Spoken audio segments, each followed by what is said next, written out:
Hey everyone, welcome back to my channel, and in today's video I wanted to let you in on a few things that I know that other hairdressers wish you knew. Alright, so the first thing is a trim versus a cut. So oftentimes during a consultation I will ask, so along with the color, the balayage, are you going to want to cut as well? And they're like, no, I would like a trim. And again, I think this makes sense to us hairdressers because we're the ones doing it, but a trim or a haircut, it is the same thing. The only difference is the amount of length we're taking off. And then some of you might wonder, like, then why are there two words? A trim just means that I just took a little bit off. And it's actually fine to say that you want a trim rather than a haircut. But I think the confusion comes when a trim costs as much as a haircut. And the reason for that, obviously, is because we have to go through each strand of hair as we do with a regular cut. It's the same amount of work for us, whether we take out this much or this much. So normally in most salons, a trim or a cut is the same price. The cut can be more if you're asking for very elaborate or very precise cut. The other topic is also about cutting, and it's when people come in and say, I want you to give me layers and I want to have 3 layers. And I can't stress enough, we never cut layers straight across. That would be an absolute disaster, and let me actually show you what 3 layers looks like. So the way we cut layers into the hair is actually by raising the hair, cutting it, so as it falls, there's kind of this graduation. So basically wherever those layers fall, it's basically following the shape of your head. So we can't really go in and create them. We can make that first layer shorter or longer, obviously, but how that layering kind of falls, it's really a lot based on your hair's texture, your hair's length, and even the shape of your head. So however that layer ends up falling is very personal, and that's what's very unique and beautiful, obviously, about layered haircuts. Just don't necessarily expect your layers to look exactly like someone else's. And for this next topic, as a blonde specialist, I get this all the time. I have mentioned this in past videos, but it is that you cannot jump more than 3 to 4 levels in each blonding session or each hair color appointment. So that means if you're coming in with pretty dark, almost black hair, you cannot go platinum in one day. It can't happen. And when you see celebrities do it, 80 to 90% of the time, it is wigs and hair pieces. If they are doing it to their actual hair, it takes multiple processes of blonding sessions. So that means putting bleach on the hair, lightening it up a bit, washing it off, blowing it out, putting more bleach on the hair. And in order to do that, your hair needs to be in extremely healthy state.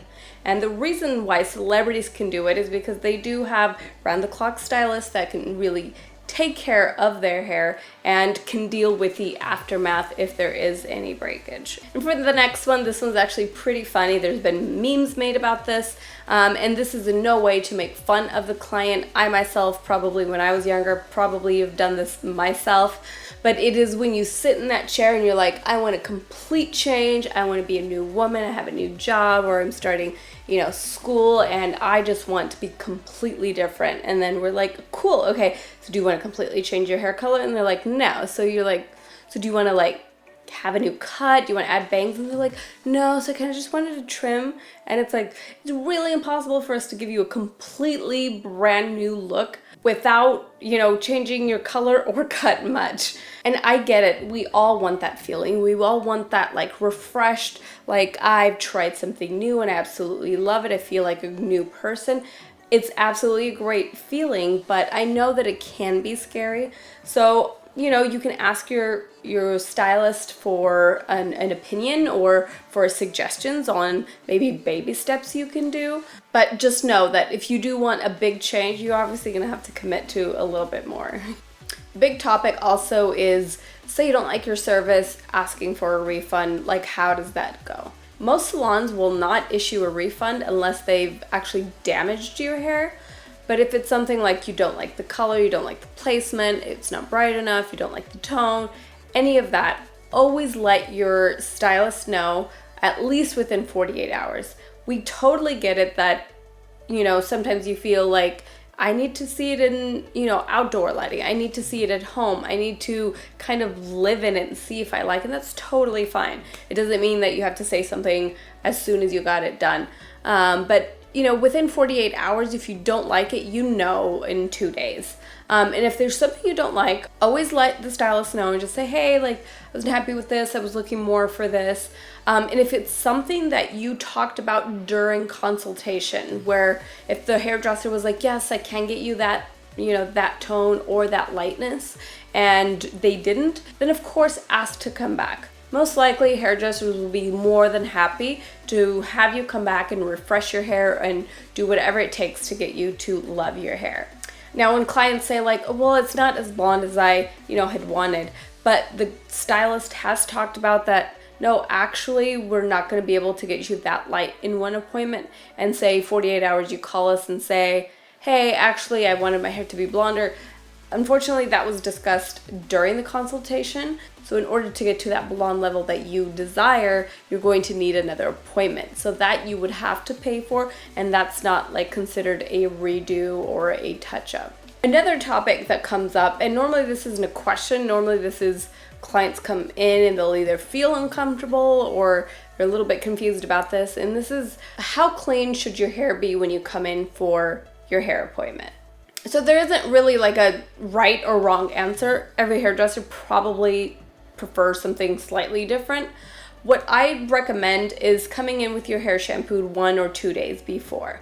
Obviously, there's no point in washing your hair the morning of if you're going to get your hair colored, unless you are that person that feels uncomfortable. And if you feel you have to wash your hair, absolutely go ahead. It is not more damaging to have washed it that morning. It just means if you do blow dry your hair, you're gonna have 2 blowouts in 1 day. That's all that entails. But I don't know where the misconception comes also, that I think some people think that like your hair needs to be really, really oily for, this color to come out better, and that is not the case. Say you haven't shampooed your hair in maybe 3 or 4 days, and you have mousse or hairspray or a buildup of product in your hair, that can actually be difficult sometimes for color to seep through. Normally bleach and other colors is definitely strong enough to go through your own hair, so of course through product. But if you do have a lot of stuff in the hair, it is more possible to have kind of uneven results. And that's why I recommend 1 to 2 days of shampooing when you come in for your appointment. And the last one is if your hairdresser recommends a treatment for you. I honestly can't stress this enough that on a busy day, the last thing I want to do is sell you another service that you don't need.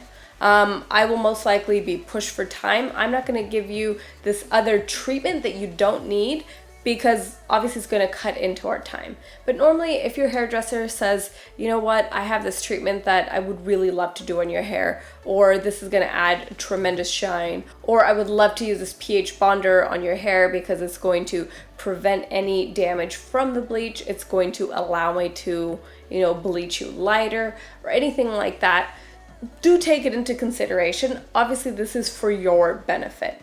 Obviously if they're asking you, you can always say no, and it's definitely better to be honest and to say, you know what, like that's just not in my budget right now, like I just want to stick to the original plan. That's totally okay, but it's definitely good to kind of talk about it, because sometimes it happens with a haircut. Sometimes they're like, oh well, that's what my budget is, I'm just gonna skip the haircut. As a hairdresser, if I see that your hair really, really needs a haircut but also needs that pH bonder, I'm going to say, you know what, pay for the pH bonder, I will give you the haircut for free, or, one of those. And that's if I feel that your hair really, really needs it. And I'm not saying that we as hairdressers can do that every time, but when you're really passionate about what you do and you love hair and you really want to, satisfy your clients, it's really hard for me to be like, oh, well, you can't afford that haircut, you're not getting it. Like it's kind of like the seal on the color that I've done, and it makes it come together. If your hair is healthy and you're like, you know what, I don't want a haircut this time, or can't afford it this time, then we can obviously save it for next time, and that's totally fine. It's important to kind of look at what is more necessary. So if your hairdresser is like, you know what, in this case a haircut is more important for you than the pH bonder, then you guys can kind of like work it out. But don't ever just say like, oh, never mind, I don't need the haircut, when really it's the price that's bothering you. Just speak up, and more often than not, we are happy to work with you. Alright guys, so that is it. I hope these have been helpful for anyone that's stepped foot in a salon or is about to. I hope that at least from one of these things you've learned something, and I hope this makes your next appointment just a little bit more flawless and easy. So anyway, thank you guys so much for watching. I love you guys so much, and I'll see you guys in the next video. Bye!